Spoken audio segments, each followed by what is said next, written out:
Well, what we got here is a 2005 Polaris Ranger. I believe it's a 500. She's only got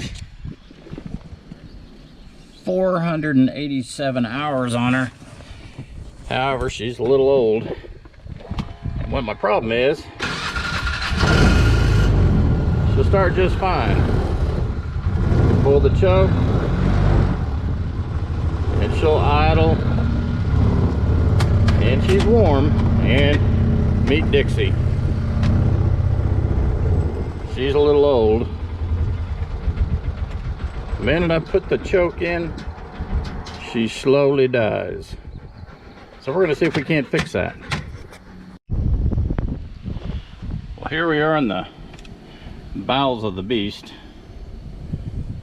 As you can see, that clutch deal right there, I don't have a wrench to get into it, and there's no way to do it without some kind of a special tool, and I'm not making one right now, so I'm going to go ahead and just pull everything that I can and probably tear that carburetor apart with that still attached.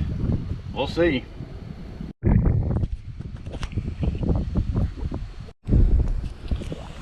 One thing that I noted whenever I turned the carburetor over, there's some vent valves on tubes on top that let fuel escape.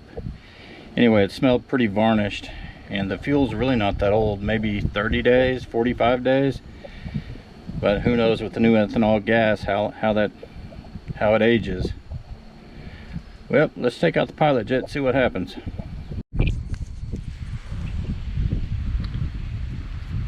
I can't see any type of daylight through that pilot jet, so I'm thinking that's the problem.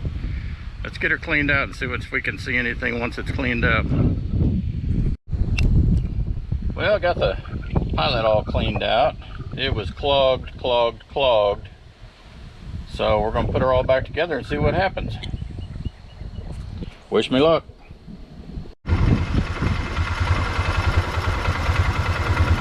Well, I think that did it. Pilot jet was clogged to beat the band. Now that it's back together, I've kind of got it warmed up. Seems to be idling just fine. May have to tinker with it a little bit more, but I guess the moral of the story is that your Polaris won't idle, but will run and start, and will run at high idle on choke. However, it will run hot. So, clean the pilot. Have a good day, folks.